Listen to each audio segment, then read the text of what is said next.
Unbreakable Miracle Clackers are for everyone, even the little guys. Do it with both hands for stereo clackers. The 1960s gave us wild inventions that seemed futuristic back then, but turned out to be flat out dangerous. Remember lead-based lawn treatments, asbestos, ironing board pads, or even radioactive toys like the Gilbert U-238 Atomic Energy Lab. Once dubbed the most dangerous toy ever, the Gilbert U-238 Atomic Energy Lab. But what exactly made these inventions dangerous?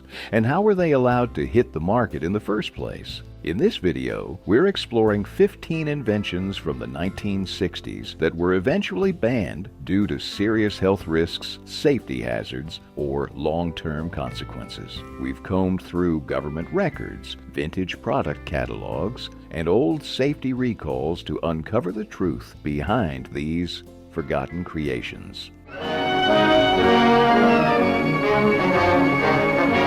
With the possibility of a serious infantile paralysis epidemic, buckle up, because we're starting with a household product that looked harmless but had terrifying consequences. Clackers. Let's begin with a toy that looked innocent but caused quite a stir. Clackers. If you grew up in the late 60s, you probably remember the rhythmic clack clack echoing through neighborhood streets or schoolyards. Clackers were two large acrylic balls attached to a sturdy string. The goal was simple. Swing them up and down so they'd slam into each other above and below your hand, over and over again. Kids turned it into a challenge. How fast could you go without losing control? But here's the thing. They were made from hard plastic that wasn't exactly impact resistant. So when clackers hit each other at high speeds, which was the whole point, they'd sometimes shatter. And not just a little crack, we're talking about shards of sharp plastic flying in all directions. Eye injuries, facial cuts, and chipped teeth were all too common. You or someone you knew might have ended up in the ER because of these things. Despite the fun, the Consumer Product Safety Commission started receiving waves of complaints. By the early 1970s, clackers were pulled from shelves across the U.S., officially banned due to the safety hazard. It's one of those classic examples of how something so simple and so popular could become dangerous in a flash. Funny how something that brought so much excitement during recess could also come with a side of stitches. Ready to see what other fun invention turned out to be far more harmful than we ever imagined? Aerosol hairsprays with CFCs. Next on the list is a beauty product that was practically glued to every 1960s vanity. Those iconic aerosol hairsprays packed with chlorofluorocarbons, or CFCs. If you lived through the 60s, chances are your bathroom smelled like Aqua Net or Final Net at some point. These sprays were the secret behind every perfectly teased beehive and gravity-defying bouffant. You'd hold the nozzle, give it a few satisfying puffs, and voila, your hair wouldn't budge for hours, maybe even days. For teens heading to school dances or women getting ready for cocktail parties, aerosol hairspray was a daily essential. But here's the catch. CFCs, the propellants used to make those sprays work, were silently wreaking havoc on the environment. Scientists eventually discovered that these chemicals were tearing holes in the Earth's ozone layer, allowing harmful UV rays to break through. While that may not have been a concern during your Saturday morning styling routine, it became a massive issue by the late 1970s. By the 1980s, the U.S. government had banned CFCs in aerosol products. This was a game-changing moment, not just for environmental health, but for the beauty industry as a whole. Suddenly, brands had to reformulate, and hairstyles had to adapt. You might still smell that sweet chemical scent if you walk into an old salon, but the days of spraying clouds of ozone-eating mist into the air are long gone. And to think all those years, we were just trying to get our bangs to stay up. Lawn darts. Few backyard games were as thrilling, or as outright dangerous, as lawn darts, better known as jarts. You probably remember those sunny summer afternoons, a grill sizzling nearby, someone cracking open a cold drink, and kids tossing oversized metal darts high into the air, aiming for a plastic ring on the grass. The thrill came from the weight and speed of the dart's descent. It wasn't a gentle lob, it was a sharp, steel-tipped missile coming down fast. If you were lucky, it hit the target. If not, well, let's just say it didn't end well. These things weren't just risky, they were deadly. Over the years, thousands of injuries were reported, many involving children who were struck in the head. Tragically, several fatalities occurred, including a particularly heartbreaking case in 1987 that reignited public outrage. By that point, families had already begun storing them in garages, afraid to toss them, but even more afraid to use them. You might recall how the packaging tried to make jarts look like a wholesome, family-friendly game. But no amount of smiling cartoon kids could cover up the fact that you were playing with weighted projectiles. Even as early as the 70s, safety experts raised alarms. But it wasn't until 1988 that the U.S. Consumer Product Safety Commission issued a full ban. Today, jarts are the poster child for what were we thinking?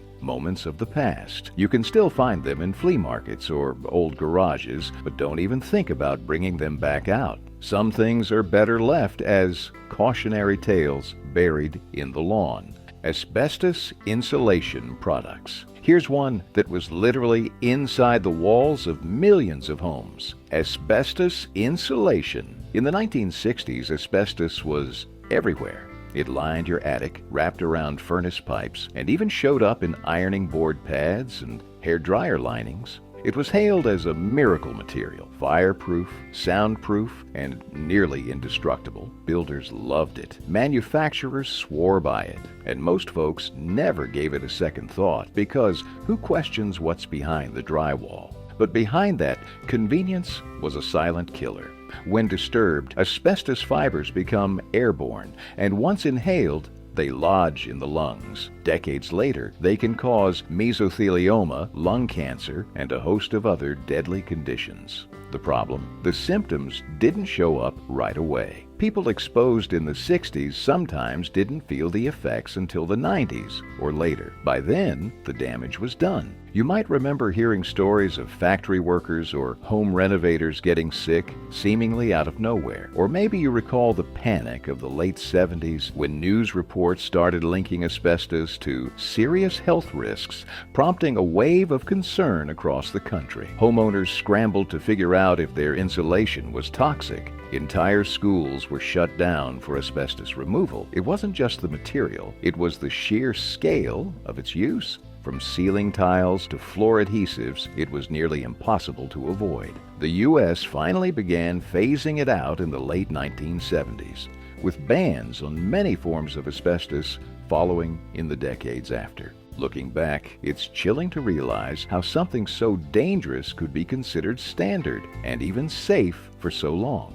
DDT pesticide. Before there were worries about organic produce or what was in your backyard soil, there was DDT, the wonder pesticide of the 1960s that turned out to be far more harmful than helpful. If you grew up during this era, chances are you saw the unmistakable cloud of white mist trailing behind mosquito trucks on summer evenings. Neighborhood kids would ride their bikes through the fog, laughing and completely unaware of the toxic danger swirling around them. That mist was DDT, sprayed liberally on crops, in gardens, and around homes to kill pests. It was marketed as safe, effective, and essential to the fight against disease-carrying insects like mosquitoes. The government and chemical companies promoted it hard. You might even remember black and white educational films showing families calmly picnicking while DDT was sprayed nearby as if it were no more harmful than baby powder. But behind the scenes, scientists were starting to see red flags. Birds dying mysteriously, ecosystems faltering, and traces of DDT building up in the food chain. Then came Rachel Carson's groundbreaking 1962 book, Silent Spring. It shook the country. Her warnings about DDT's devastating environmental effects, especially its link to thinning eggshells in birds like bald eagles, sparked a nationwide conversation. Public perception shifted quickly, and soon after, so did government policy. By 1972, the U.S. had banned DDT for agricultural use, a move that would become a turning point in the environmental movement. But the memory of those summer nights, chasing the mosquito truck through a fog of poison, still lingers for many. Who knew that what seemed like an innocent ritual of suburban life was actually one of the most dangerous exposures of the decade? A quick break for some fun, clackers or lawn darts, two of the most thrilling and downright hazardous toys of the era. Which one brings back more memories for you? Drop your pick in the comments and stick around, because the next item was something millions trusted with their health: mercury thermometers and blood pressure devices. It sat in nearly every home's medicine cabinet, a thin glass stick filled with shiny silver liquid that promised to tell you if you had a fever. Mercury thermometers were a staple in the 1960s, trusted by moms, school nurses, and doctors alike. And if you had your blood pressure checked, especially at the doctor's office, chances are they used a mercury sphygmomanometer, the standard device of the time. There was something oddly mesmerizing about that little bead of mercury. You might remember squinting at the numbers, holding it under your tongue, and waiting for your mom to read your temperature. The glass was delicate, but no one really worried about it breaking. That is, until people started learning what mercury exposure could actually do. Mercury is highly toxic, especially in vapor form. When a thermometer broke, it wasn't just a nuisance. It was a potential health hazard. The liquid could bead up, hide in floor cracks, and slowly release harmful vapors. Over time, research linked mercury exposure to neurological damage, especially in children, and in large enough amounts it could be deadly. By the late 80s and into the 90s, safer alternatives like digital thermometers and aneroid blood pressure cuffs began replacing their mercury counterparts. But for those who grew up in the 60s, the idea that something as routine as taking your temperature might have exposed you to poison is a sobering thought. It's a reminder that even the most familiar tools, from the doctor's office to your own bathroom, can carry hidden dangers when the science hasn't caught up yet. Benzedrine inhalers. If you had a cold in the 1960s, there was a good chance someone handed you a Benzedrine inhaler. It looked like a harmless little white tube, easy to carry, easy to use. Just unscrew the cap, take a deep sniff, and suddenly your sinuses felt clear and your energy levels perked up. But what many didn't realize at the time, Benzedrine was pure amphetamine. Originally introduced in the 1930s, Benzedrine was marketed as a decongestant. By the 1960s, it had become a go-to for everything from fatigue to dieting. Students used it to stay awake during all-nighters. Housewives leaned on it for a midday energy boost. Even truck drivers kept them handy for long hauls. It was legal, over-the-counter, and widely accepted. In fact, you might still remember the slightly minty smell and sharp jolt it gave your senses. But what seemed like a miracle pick-me-up was actually highly addictive. Prolonged use led to tolerance, dependency, and a host of side effects, from insomnia and irritability, full-blown psychosis. And it wasn't just recreational users who got hooked. Many folks who started with a stuffy nose ended up struggling with a much bigger problem. By the late 1960s, health officials couldn't ignore the mounting evidence. Benzedrine was pulled from the market and replaced by safer, non-amphetamine alternatives. But the legacy of the Benny lived on, influencing everything from pop culture references to black market demand. Looking back, it's wild to think you could walk into a drugstore and legally buy a stimulant that's now heavily regulated. What started as a quick fix for the sniffles turned into one of the most quietly dangerous fads of the era. Children's science kits with radioactive materials. It sounds like something out of a sci-fi movie, but in the early 1960s, you could buy your child a science kit that included actual radioactive material. One of the most infamous examples? The Gilbert U-238 Atomic Energy Lab. Packaged with the promise of exploring the mysteries of the atom, it came complete with 4 types of real uranium ore, a cloud chamber, a Geiger counter, and instructions that read like a comic book for budding nuclear physicists. You might recall flipping through toy catalogs and seeing this kit alongside chemistry sets and erector builds, completely unaware of the danger it posed. In that era, atomic energy was all the rage. The Cold War had made nuclear science both glamorous and patriotic. TV shows like Watch Mr. Wizard made science fun and accessible, and toys followed suit. These kits were marketed to spark curiosity and imagination, but also unknowingly expose children to harmful radiation. The truth is, no one really knew the long-term risks at the time. Radiation was still poorly understood outside scientific circles, and regulatory oversight was minimal. But once reports started surfacing about potential health hazards, especially with repeated exposure, the party ended. By the mid-1960s, radioactive science kits were quietly pulled from store shelves. It's almost unthinkable today that a child's toy could include uranium, but in the atomic age it seemed thrilling, even educational. Now, it serves as one of the most surreal reminders that the line between innovation and danger wasn't always clear. And it makes you wonder, what else were we playing with that had no business being in a kid's toy box? Flammable children's pajamas. Here's a chilling one. Literally, in the 1960s, countless kids went to bed in pajamas that could catch fire in seconds. At the time, children's sleepwear was often made from synthetic fabrics like rayon or brushed cotton blends, prized for being soft and affordable. But what manufacturers didn't emphasize was that these materials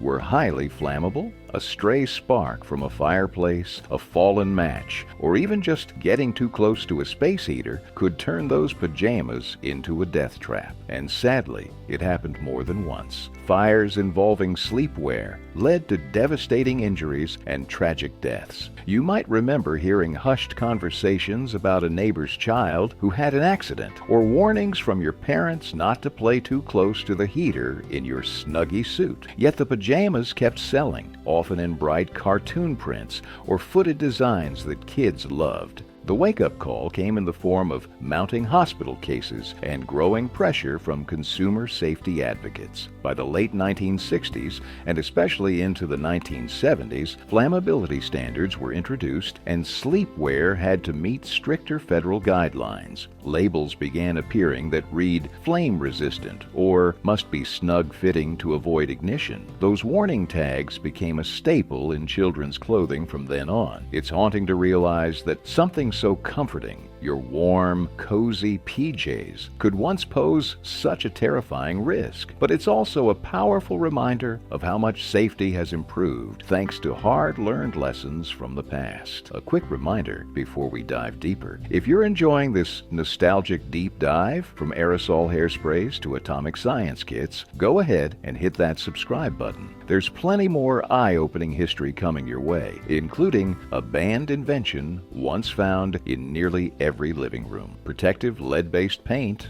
for toys and cribs. Can you believe there was a time when lead paint was not only common, but actually used on children's toys and cribs? Back in the 1960s, lead-based paint was praised for its durability, vibrant color, and quick-drying power. It seemed like the perfect solution for playthings and nursery furniture that needed to withstand sticky fingers and teething toddlers. But as you probably remember, or may have painfully experienced, the dangers were hiding in plain sight. Kids gnawed on crib rails or sucked on toy edges, unknowingly ingesting microscopic flakes of lead. And lead wasn't just toxic, it was brain-altering. Studies later confirmed what many frustrated teachers and worried parents had long suspected. Prolonged lead exposure could seriously damage a child's cognitive development, causing learning difficulties, behavioral issues, and worse. The irony? Companies often advertised these painted toys as safe and long-lasting. Brightly colored rocking horses, alphabet blocks, and even little red wagons were coated in layers of danger, sitting right in our living rooms and playrooms.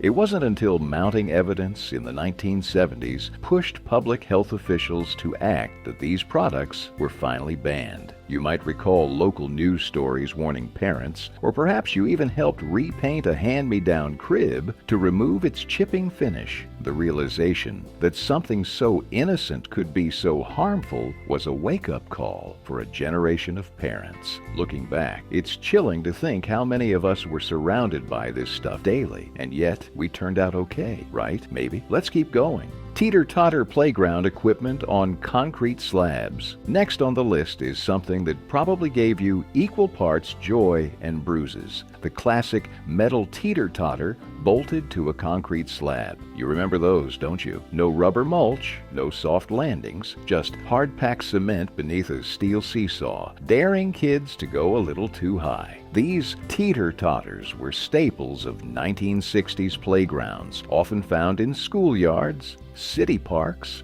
or even right outside your local church. The design was simple. A long metal beam pivoting in the middle, usually with hard rubber handles, and a seat that got sizzling hot in the summer sun. If your buddy decided to jump off without warning, you probably slammed straight down into the concrete like a sack of potatoes. If you were lucky, you just had a sore tailbone. If not, it meant busted teeth, bruised elbows, or a trip to the ER. But here's the thing. Back then, that was just considered part of growing up. Playground injuries were practically a rite of passage. The scars on your shins, badges of honor, no helmets, no padding, and definitely no lawsuits. It wasn't until pediatricians and safety watchdogs began studying the alarming rates of playground injuries that changes came. By the late 70s and early 80s, many of these original death trap teeter-totters were removed or redesigned with safer materials and shock-absorbing surfaces beneath them.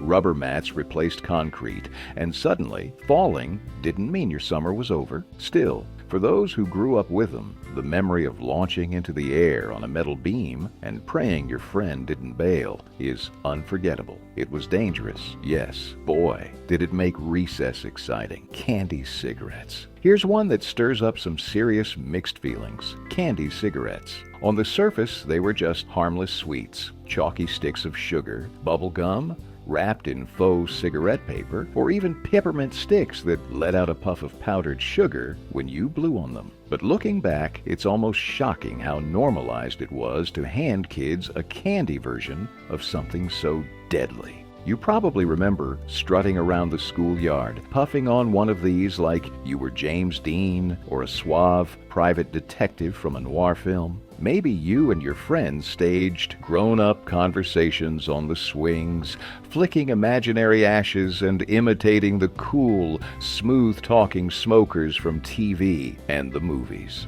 It felt sophisticated at the time, even a little rebellious. That's exactly what made them so dangerous. Candy cigarettes subtly encouraged smoking behavior at a young age. Studies later showed that kids who played with these were significantly more likely to pick up real cigarettes as teens. Big Tobacco knew this too. Some candy brands even mimicked real cigarette packaging, using red and white boxes that eerily resembled Marlboro or Lucky Strike. Though bans on candy cigarettes started surfacing in the 70s and 80s, they lingered in dollar stores and roadside shops for years. Eventually, mounting public pressure and growing awareness of the dangers of youth smoking led to their decline and removal from most markets. Still, you might spot a box every now and then in a nostalgic candy store, vintage gift shop, sparking a strange blend of humor and unease. Because while they tasted like sugar, the message they sent was anything but sweet. PCBs in electrical appliances. Ever use use an old TV that took a full minute to warm up, or maybe a boxy window fan humming in the background while you did your homework in the 60s? If so, you were probably within a few feet of PCBs, polychlorinated biphenyls, a group of chemicals used in everything from transformers and capacitors to fluorescent light ballasts and even some old kitchen appliances. PCBs were everywhere, quietly humming away inside your most trusted devices. Back then, no one gave it much thought. They were heat-resistant, non-flammable, and incredibly stable, seemingly perfect for electronics. What we didn't know was just how toxic they were. These chemicals didn't just stay in the machines, they leaked. They seeped into soil and water, into the air, and eventually into our bodies. And the danger wasn't just theoretical. Long-term exposure to PCBs was later linked to serious health problems, including cancer, immune system suppression, reproductive issues, and developmental disorders in children. Farmers discovered contamination in livestock. Fishing industries were rocked by bans due to polluted rivers.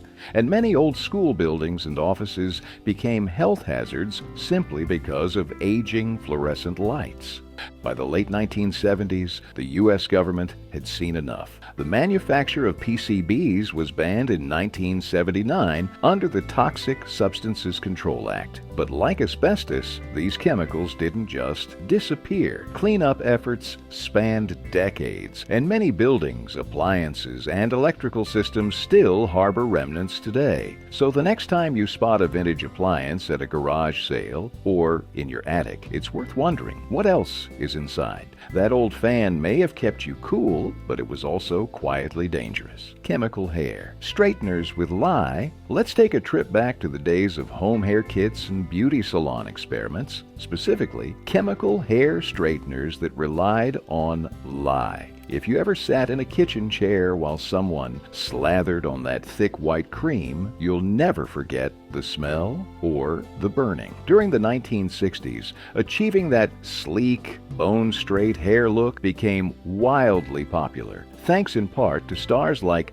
Diana Ross and Cher. To meet demand, manufacturers flooded the market with relaxers containing sodium hydroxide, better known as lye. It worked, no doubt about that, but it came at a painful price. The active chemical was so corrosive that if left on too long, it could cause severe scalp burns, permanent hair loss, or even chemical wounds. Many black women in particular were targeted with these products, often starting young under immense social pressure to conform to Eurocentric beauty standards. Ads painted these relaxers as miracle solutions for unruly hair, glossing over the painful side effects. You might recall the sting of the formula, the frantic rinsing in the sink, or the disappointment of hair so damaged it had to be cut off. Even worse, these products were often marketed as safe for children, and because regulation was so lax, dangerous concentrations of lye ended up in store-bought kits and salon treatments well into the 1970s and beyond.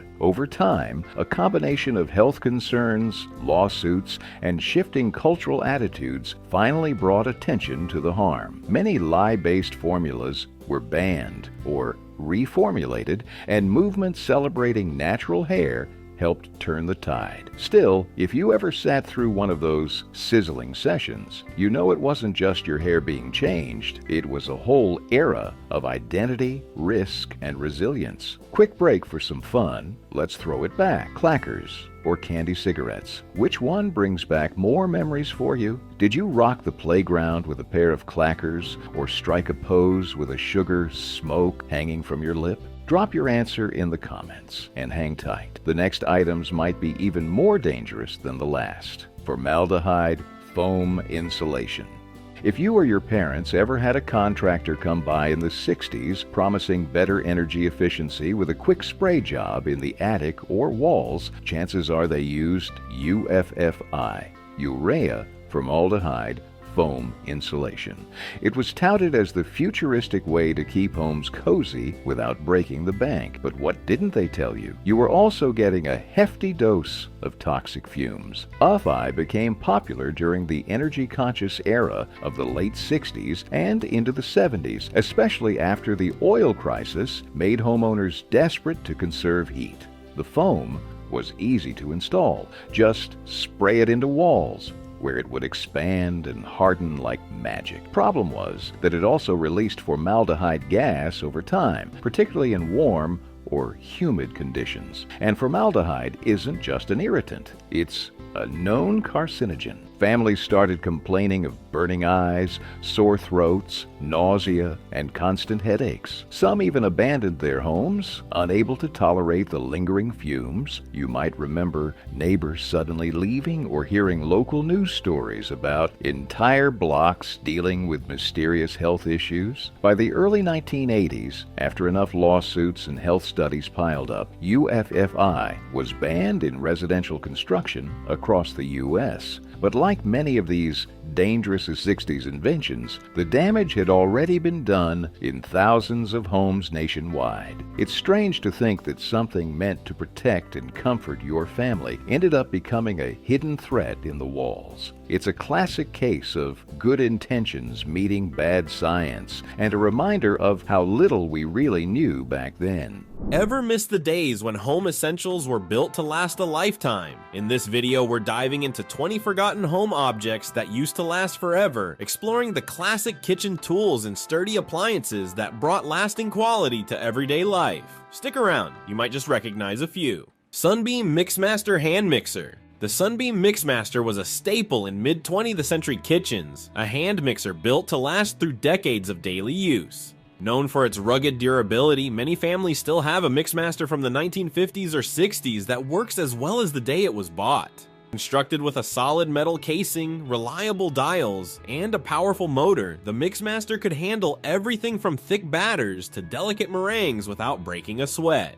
This mixer became a favorite due to its simplicity and efficiency. With just 2 speeds, surprisingly versatile for the time, it covered most kitchen needs. The Mixmaster also came with sturdy, chrome-plated beaters that could easily withstand heavy mixing. The body's weight was a bonus, offering stability during use, which modern lightweight mixers sometimes lack. Sunbeam also released optional attachments like a juicer and meat grinder, making the Mixmaster a true all-in-one kitchen tool. Beyond function, the Mixmaster had a charmingly retro design that added character to the kitchen. Its classic Art Deco curves and bold, straightforward branding made it instantly recognizable. General Electric refrigerator from the 1970s. The General Electric refrigerators from the 1970s were icons of home durability and efficiency. Built like tanks, these fridges could last for decades without major issues, which is why some families still have their original GE models chilling away in basements or garages. Known for their sturdy metal exterior, these refrigerators featured heavy doors with magnetic seals that closed with a satisfying click, a far cry from today's lightweight models. These fridges often had unique color options like avocado green, harvest gold, and burnt orange that became household staples in the 70s. Inside, they offered surprisingly spacious shelving with adjustable compartments that could handle everything from large pots to stacks of leftovers. A built-in freezer compartment was standard, and it was powerful enough to keep items frozen solid for months. The iconic frost-free feature introduced by GE in these models saved countless hours of defrosting time, which was a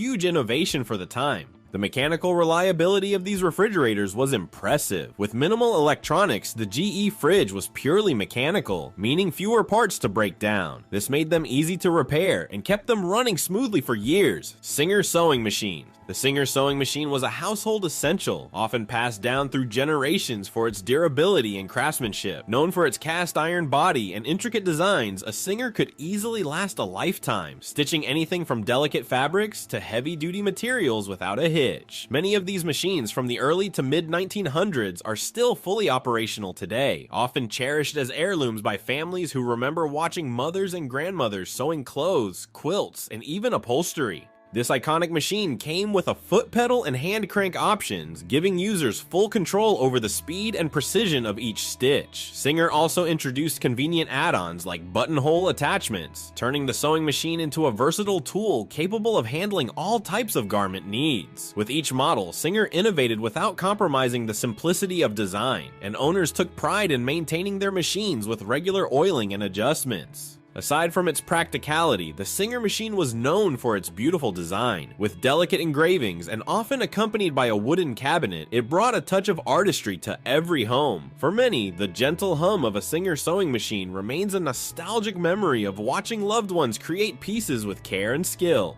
Hoover Constellation Vacuum Cleaner. The Hoover Constellation Vacuum Cleaner was more than just a cleaning tool, it was a piece of space-age design brought into the home. First introduced in the 1950s, this vacuum had a unique, futuristic look with its round, floating body that seemed to defy gravity. Unlike traditional upright models, the Constellation didn't roll, but instead hovered on a cushion of air, making it light and easy to maneuver around furniture and into hard-to-reach corners. Its durable metal casing and powerful motor made it a staple in households for years. With a simple switch and just a few attachments, it could clean various surfaces, from carpets to curtains. The Constellation came with a retractable hose and dust bag system that was easy to replace, features considered high-tech at the time. In classic retro shades like powder blue and pastel pink, the Hoover Constellation added a touch of style to any cleaning routine. Beyond aesthetics, it represented innovation and reliability, with a design sturdy enough to withstand decades of use. Many who grew up in the 50s and 60s remember the comforting hum of the Constellation as a sound of clean homes and tidy Saturday mornings. Bell System Rotary Dial Telephones. The Bell System Rotary Dial Telephone was a household fixture that stood the test of time, practically indestructible and instantly recognizable with its heavy handset and round dial.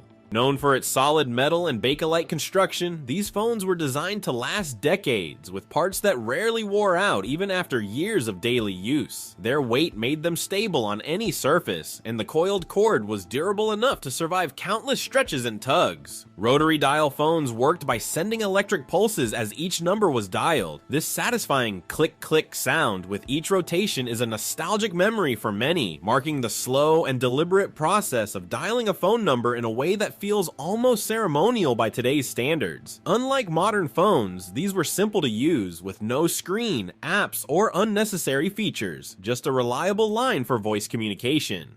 With iconic models in classic black, beige, and even bold colors like red, these phones became a design statement in the home. The Bell System rotary phone wasn't just a tool, but a centerpiece for family communication, a place where messages were shared, calls were made with purpose, and life slowed down, if only for a few moments. Chrome Toastmaster Toaster. The Chrome Toastmaster Toaster was a kitchen classic, built to last and instantly recognizable with its shiny chrome-plated exterior. These toasters, popular from the 1940s through the 60s, were built with solid metal bodies and simple mechanics that could withstand years of daily use. With a robust lever and dial, the Toastmaster offered an even, reliable toast that was golden brown perfection, all without the need for complicated settings. A signature feature was the adjustable browning control, a relatively new convenience back then, which allowed users to choose their preferred level of crispness, a feature many families took pride in perfecting. The slots were wide enough for thick slices of bread or even bagels, and the heating elements inside were crafted to last, rarely needing repair or replacement. Maintenance was simple, just empty the crumb tray occasionally, and this toaster would keep going strong. Aside from its functionality, the Toastmaster's Art Deco-inspired design brought a touch of elegance to the countertop. It wasn't uncommon to see these toasters passed down through generations, a kitchen staple in households where breakfast wasn't complete without the comforting pop of toast, perfectly browned each time. Vintage metal box fan. The vintage metal box fan, a staple from the 1950s and 60s, was built to withstand both the test of time and the hottest summer days. With its heavy metal casing and durable blades, this fan was known for its powerful airflow and longevity. Many homes relied on these box fans long before air conditioning was common, positioning them in windows to draw in cool night air or circulate a refreshing breeze through the entire house. Unlike today's plastic fans, these models were constructed almost entirely from steel, giving them a sturdy weight that kept them stable on any surface. The blades, also metal, were robust and reliable, spinning smoothly even after decades of use. The fan had simple controls, usually just a few speed options, but that was all it needed. Some of these models even featured grills that swiveled or louvers to direct airflow, a major innovation for the time. The hum of a vintage box fan was often a comforting backdrop during warm summer nights, lulling people to sleep as it filled rooms with a steady breeze. For many, that soft whirring sound is still synonymous with a simpler, cooler way to beat the summer heat.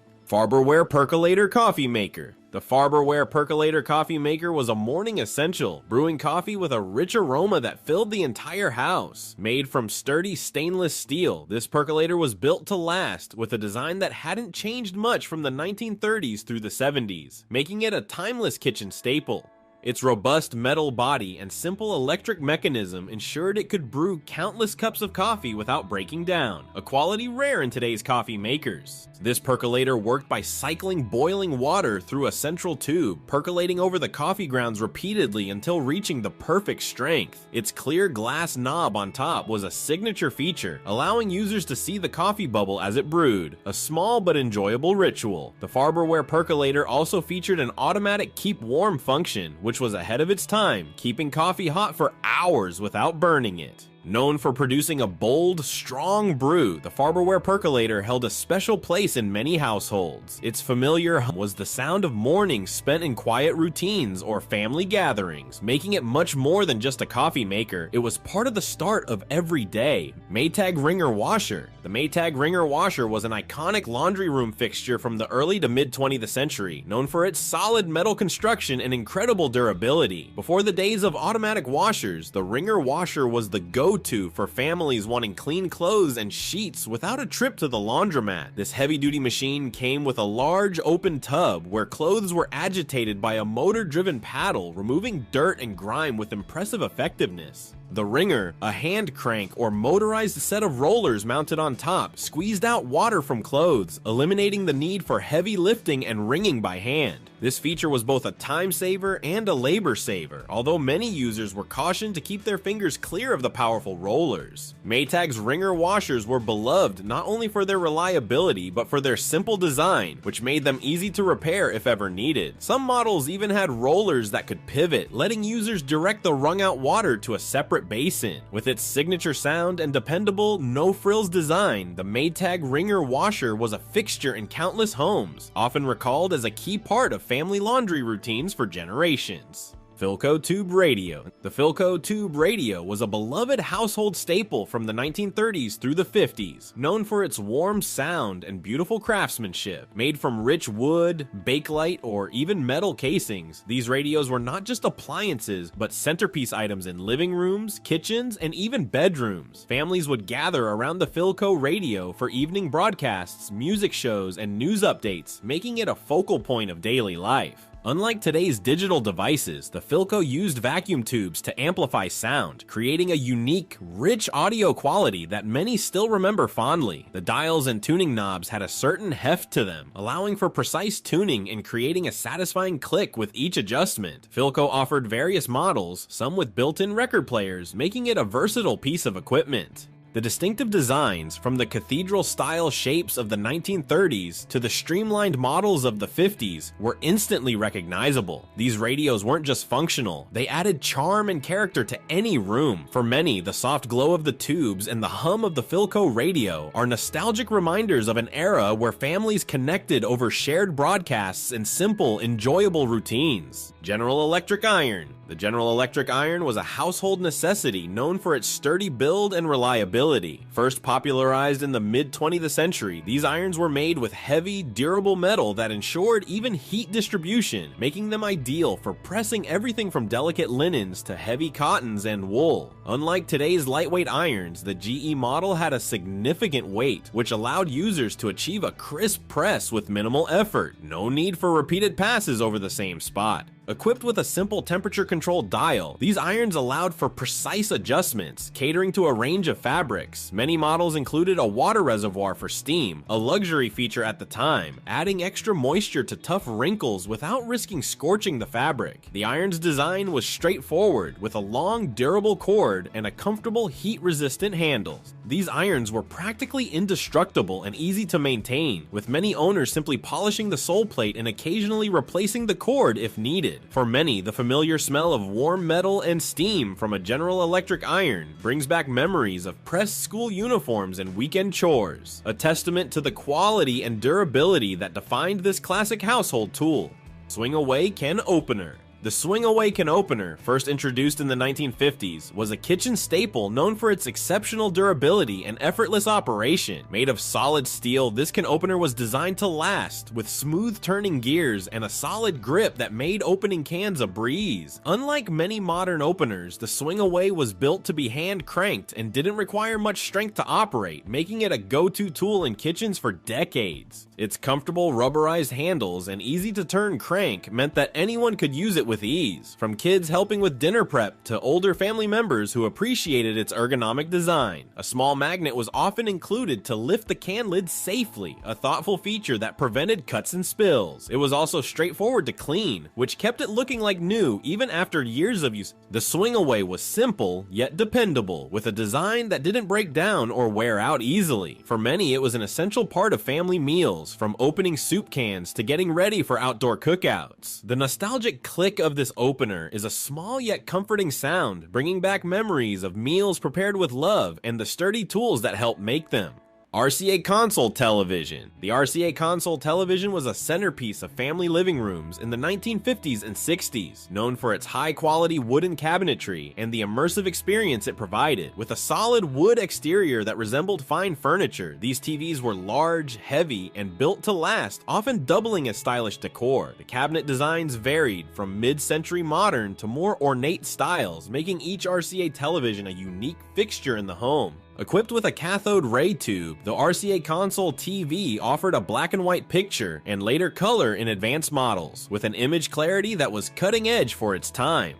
Unlike today's remote-controlled devices, adjusting an RCA console required getting up to turn the manual dials, tuning the channels, and adjusting volume. Some models even included rabbit ear antennas to improve signal reception, a nostalgic feature for many. The television's warm glow and soft hum filled the room, creating an intimate atmosphere for family gatherings. Watching classic programs, news, and movies on an RCA console became a shared ritual in many households, bonding families through memorable moments. For those who grew up with one, these TVs weren't just appliances. They were part of life's cherished routines, bringing the world into the living room each night. Swingline stapler. The swingline stapler, first introduced in the early 20th century, quickly became a staple, pun intended, in home offices, schools, and workplaces due to its exceptional durability and efficient design. Built from heavy-duty metal, the classic swingline was designed to withstand years of use, often outlasting most other office supplies. Unlike many of today's plastic alternatives, the swingline stapler could handle thick stacks of paper without jamming, making it a favorite for families who needed reliable office tools at home.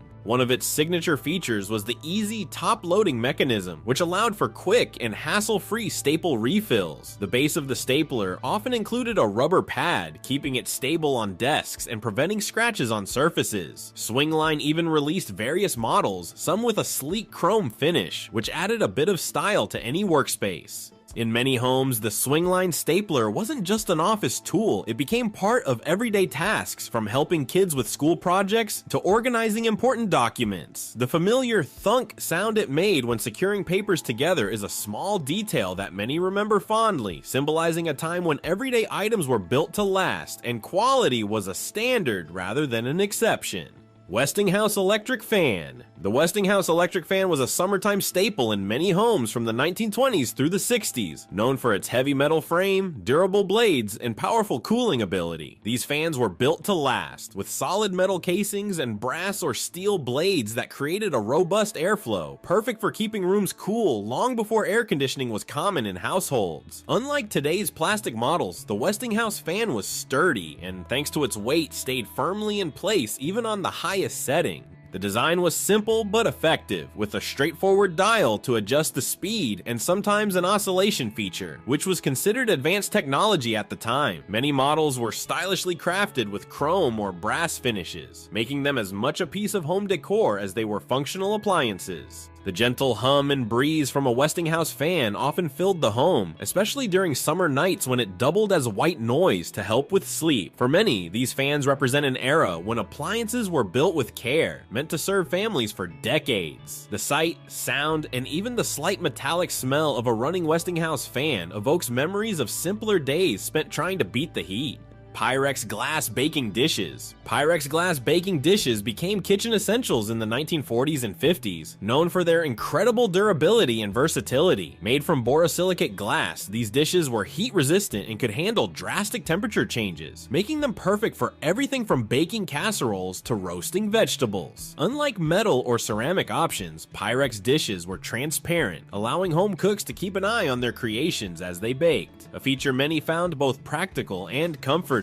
Pyrex dishes came in a variety of sizes and shapes, from rectangular baking pans to round pie dishes and loaf pans, each one designed to last a lifetime. They were also remarkably easy to clean and didn't retain odors or stains, making them ideal for everyday use. The sturdy glass was almost unbreakable and, with proper care, could withstand years of baking, freezing, and reheating. In addition to their functionality, Pyrex dishes became iconic for their colorful patterns and designs, especially the popular floral and geometric motifs introduced in the 60s and 70s. For many, Pyrex baking dishes hold memories of family dinners, holiday meals, and recipes passed down through generations, a simple yet cherished part of family traditions that truly stood the test of time. Kenmore Stand Mixer. The Kenmore stand mixer was a beloved kitchen powerhouse in the mid-20th century, offering durability and versatility that made it a cherished item in many households. Built with a heavy metal body and a powerful motor, this mixer could handle everything from thick bread dough to light, airy meringues. Unlike smaller hand mixers, the Kenmore stand mixer had a stable, weighted base, allowing it to tackle challenging recipes without budging an inch on the countertop. With multiple speeds and sturdy, chrome-plated beaters, the mixer provided precise control, making it ideal for both delicate and heavy-duty baking tasks. Many models included attachments for tasks like kneading dough or whipping cream, which turned it into an all-in-one kitchen tool. These mixers were often handed down from one generation to the next, and with regular maintenance, they seemed almost indestructible. The Kenmore's classic, streamlined design fit well in any kitchen, and its presence often signaled a love for home baking. For many, the sound of the Kenmore mixer whirring in the kitchen brings back memories of family baking days, homemade bread rising on the counter, and a time when cooking was a shared, cherished tradition.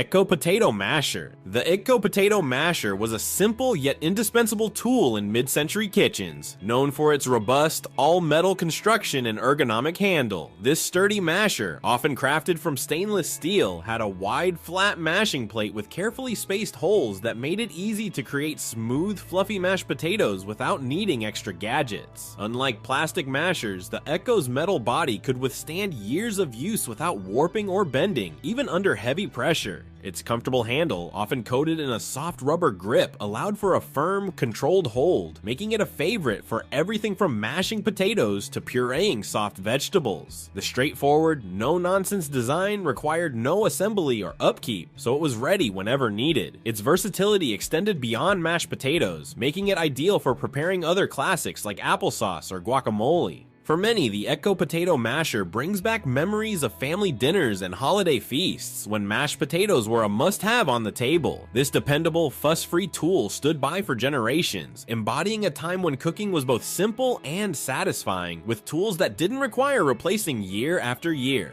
Corningware casserole dishes. Corningware casserole dishes became a kitchen icon in the 1950s, known for their unique durability and sleek white design adorned with blue cornflower patterns. Made from pyroceram, a special ceramic glass material originally developed for missile nose cones, these dishes could withstand extreme temperature changes, making them oven to table to freezer safe, a revolutionary concept at the time. Corningware's versatility allowed families to bake, broil, freeze, and reheat without needing multiple dishes. The sturdy, non-porous surface made them resistant to stains and odors, meaning they always look clean and fresh even after years of use. These dishes came with matching glass or plastic lids, making storage easy and extending their usefulness even further. Beyond their practicality, Corningware dishes became beloved fixtures in family kitchens, often passed down from one generation to the next. For many, the sight of a Corningware dish brings memories of shared meals, hearty casseroles, and family gatherings where these reliable dishes held everything from lasagna to layered desserts. They weren't just functional, they were part of the heart of the home, filled with recipes and traditions that have stood the test of time, just like the dishes themselves.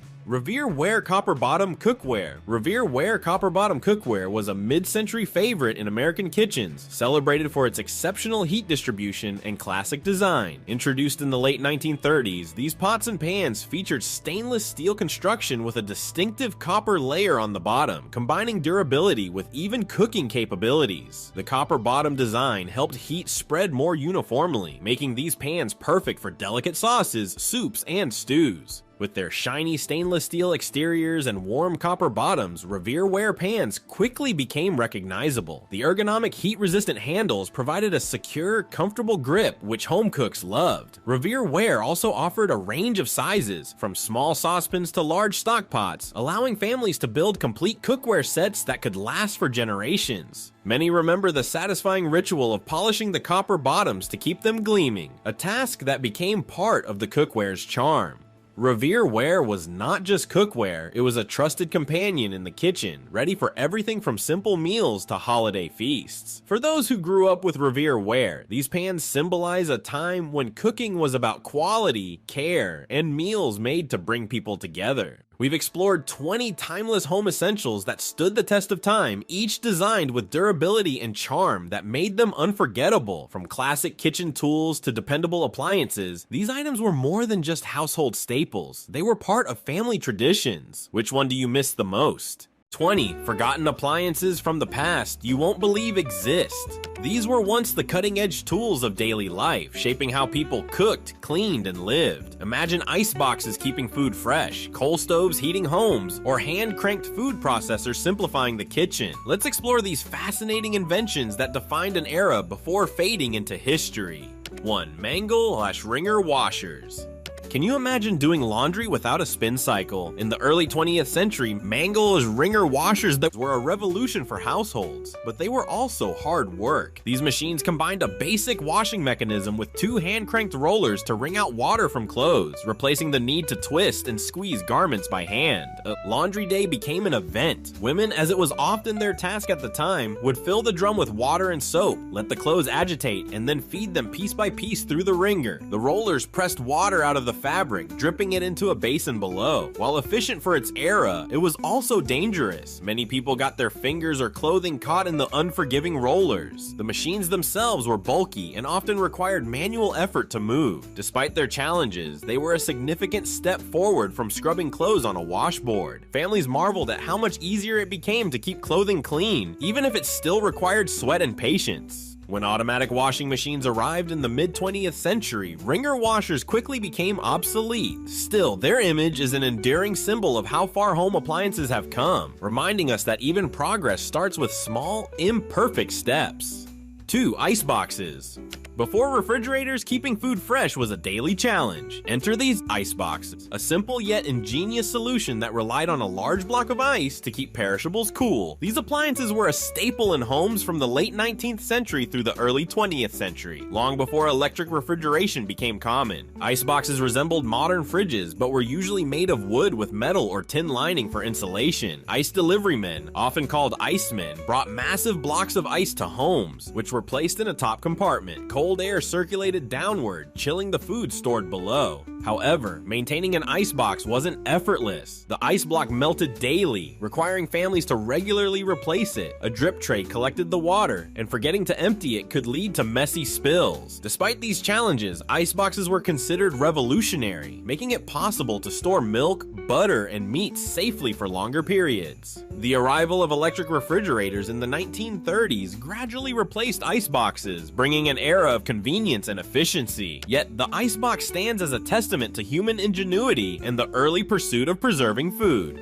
3. Vacuum coffee makers. Do you love your morning coffee? Now imagine brewing it with a device that looks like it belongs in a chemistry lab. Vacuum coffee makers were stylish, scientific, and all the rage in the early to mid 20th century. These appliances brewed coffee using vapor pressure and vacuum suction, delivering a clean, flavorful cup. The device had 2 chambers, one for water and one for coffee grounds. As the water heated in the lower chamber, vapor pressure pushed it into the upper chamber where it mixed with the coffee. Once removed from heat, a vacuum pulled the brewed coffee back down, leaving the grounds behind. It wasn't just about the coffee, it was about the experience. Watching the process felt like magic, with bubbling water, swirling liquid, and aromatic steam creating a mesmerizing ritual. For many, vacuum coffee makers symbolized elegance and modernity, often displayed proudly in the kitchen. While they made excellent coffee, they were delicate and required careful cleaning, which led to their decline as drip coffee makers and electric percolators became more popular in the 1950s.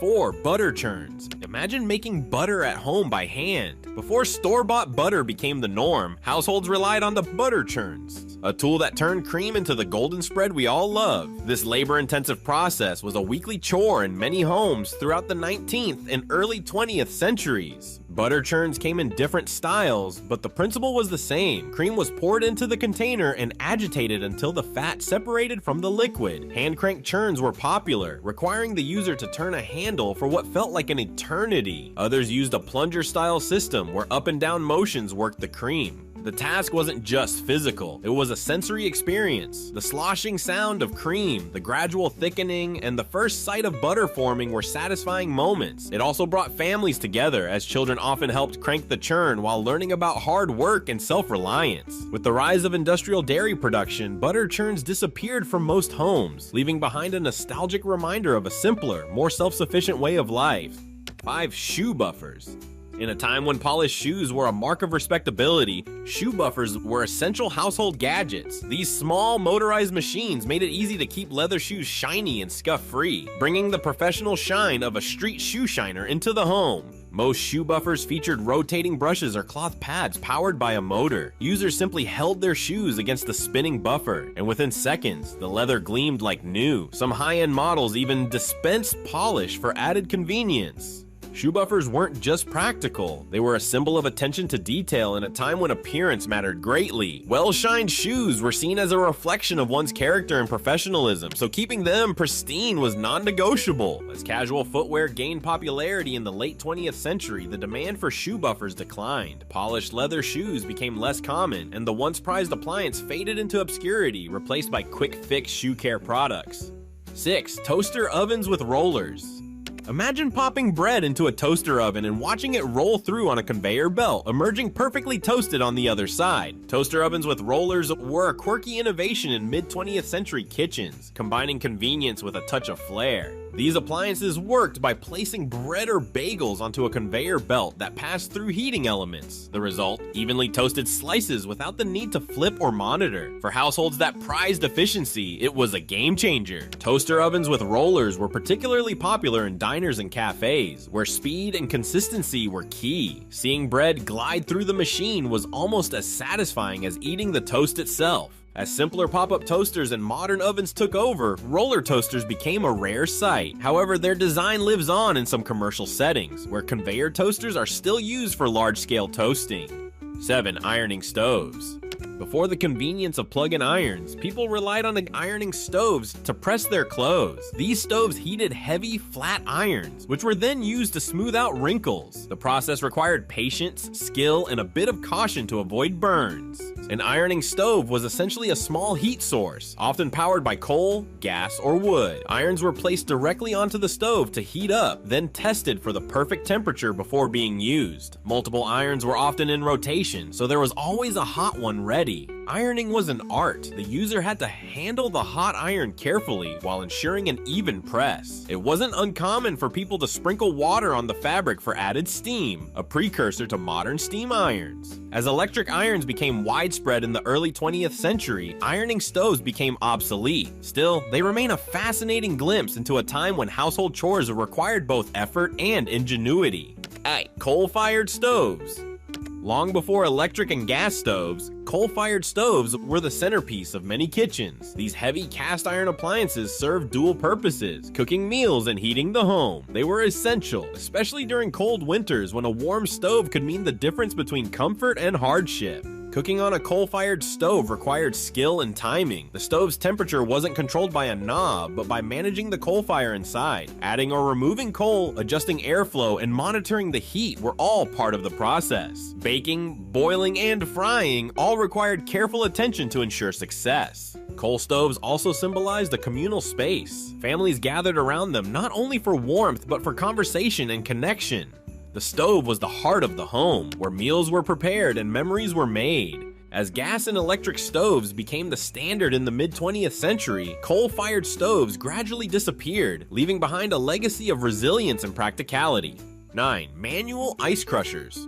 Before the convenience of electric blenders, manual ice crushers were a staple for creating refreshing drinks and desserts. These hand-cranked devices allowed users to crush ice into smaller, more manageable pieces, perfect for cocktails, snow cones, or keeping food chilled. Using a manual ice crusher was a tactile experience. Ice cubes were loaded into the top, and the handle was turned to grind them into smaller pieces. The crushed ice collected in a container below, ready for use. Some models featured decorative designs, making them both functional and stylish additions to the kitchen. They were especially popular during the mid-20th century, when hosting parties and entertaining guests often included making homemade cocktails or desserts. Electric appliances eventually rendered manual ice crushers obsolete. However, they still evoke nostalgia for a time when preparing something as simple as crushed ice required effort and care. 10. Electric shoe dryers. Wet shoes? No problem. In the mid-20th century, the electric shoe dryers that became a practical solution for drying footwear quickly and efficiently. These small appliances used warm air to dry the interior of shoes, making them ideal for families dealing with rainy weather, snowy winters, or sports gear. The design was straightforward. A compact heating element emitted warm air which circulated through hoses or vents placed inside the shoes. In just a few hours, shoes were dry, warm, and ready to wear again. Electric shoe dryers were especially popular in areas with harsh climates, where damp shoes could be an everyday problem. They were marketed as essential for keeping feet comfortable and preventing odor or bacteria from developing in wet footwear. As modern materials and designs made shoes more water-resistant and drying methods evolved, electric shoe dryers fell out of favor. Still, their practicality is hard to forget, especially for those who experienced their warm, comforting results on a cold, wet day. 11. Waffle irons with detachable plates. Before modern non-stick electric waffle makers, waffle irons with detachable plates were a versatile tool in many kitchens. These irons were designed for use on stovetops or open flames and featured removable plates that made cleaning easier, a big innovation for the time. The detachable plates often had intricate patterns, producing beautifully textured waffles that felt as much like art as breakfast. To use, you'd pour the batter onto the hot plate, close the iron, and flip it over the heat to ensure even cooking on both sides. Some plates even doubled as grills for sandwiches or flatbreads, adding extra functionality. The charm of these irons lay in their simplicity and durability. They didn't rely on electricity, making them ideal for both home kitchens and outdoor cooking. Families would gather on weekend mornings, flipping waffles over an open flame while enjoying the warm, rich aroma. As electric waffle makers became popular in the mid-20th century, these stovetop versions faded into history. Yet their robust design and timeless functionality still appeal to vintage kitchenware enthusiasts. 12. Electric carpet sweepers. Before vacuums became mainstream, electric carpet sweepers were a revolutionary way to keep floors clean. Compact and lightweight, these machines use rotating brushes powered by a motor to pick up dirt and debris from rugs and carpets. Carpet sweepers were easy to use and didn't require much maintenance. They were quieter and more affordable than early vacuum cleaners, making them a popular choice for households in the early to mid-20th century. Some models even had detachable dust trays for quick and mess-free emptying.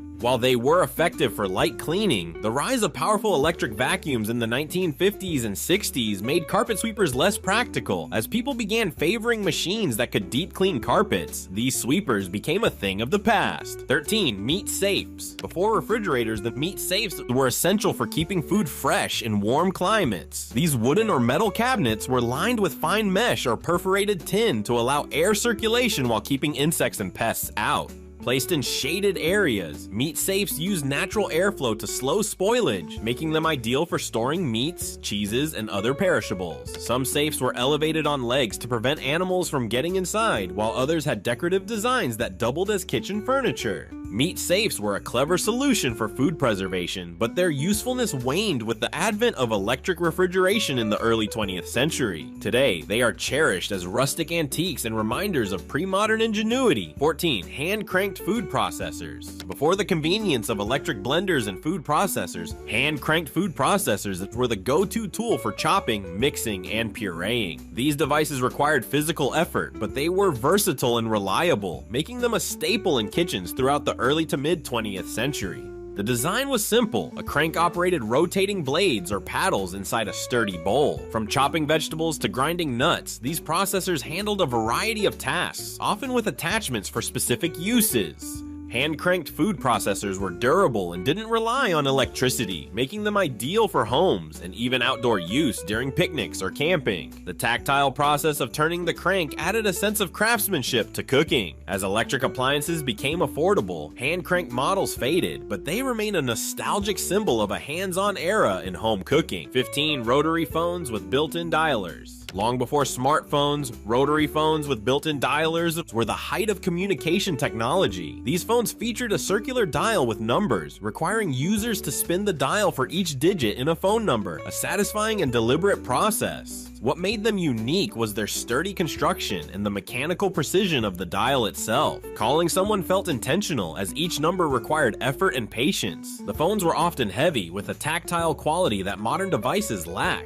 As push-button phones and later digital technology emerged, rotary phones became obsolete by the 1980s. However, their design remains iconic, evoking a time when every phone call felt more personal and meaningful. 16. Wood-fired water heaters. Before the convenience of electric and gas water heaters, wood-fired water heaters were the primary way to heat water in many homes. These sturdy appliances required users to build and maintain a small fire beneath a metal tank to warm the water stored inside. They were a staple in rural and urban households alike, offering a practical solution to meet daily needs like bathing, washing clothes, and cleaning dishes. The process was as straightforward as it was labor-intensive. Users gathered wood, ignited the fire, and waited for the water to heat, a task that required careful monitoring to avoid overheating or running out of fuel. The heaters themselves were simple but reliable, often constructed from cast iron or steel to withstand repeated use. They also doubled as a source of warmth in colder months, making them a central feature of the home. However, wood-fired water heaters had their challenges. Lighting and stoking the fire took time, and managing the flames required experience to maintain a consistent water temperature. Safety was also a concern. Improper handling could lead to burns or even house fires. By the mid-20th century, advancements in technology made electric and gas water heaters more accessible and affordable. These new appliances offered on-demand hot water with the turn of a knob, eliminating the need for manual labor. Wood-fired water heaters gradually disappeared from most homes, but they remain a fascinating reminder of the resourcefulness and hard work that once defined everyday life. Their legacy lives on in modern camping gear and rustic settings, where the charm of a wood-heated system still appeals to those seeking a nostalgic connection to the past. 17. Radiant room heaters. Before central heating systems became common, radiant room heaters were the go-to solution for keeping homes warm during chilly winters. These yet portable devices emitted heat from glowing metal coils or ceramic plates, creating a concentrated warmth that made them ideal for small spaces. Radiant heaters were as functional as they were charming. Many were designed with stylish casings that reflected the Art Deco or mid-century aesthetics of their time. They were small enough to be moved from room to room, making them a versatile option for households that didn't have the means to heat the entire house. Using a radiant room heater was simple. Plug it in, switch it on, and feel the warmth almost immediately. Families would gather around them to read, play games, or relax, using the heater as a focal point for cozy evenings. However, the exposed heating elements posed risks. Fire hazards were a genuine concern, especially if the heaters were left unattended or placed too close to flammable materials.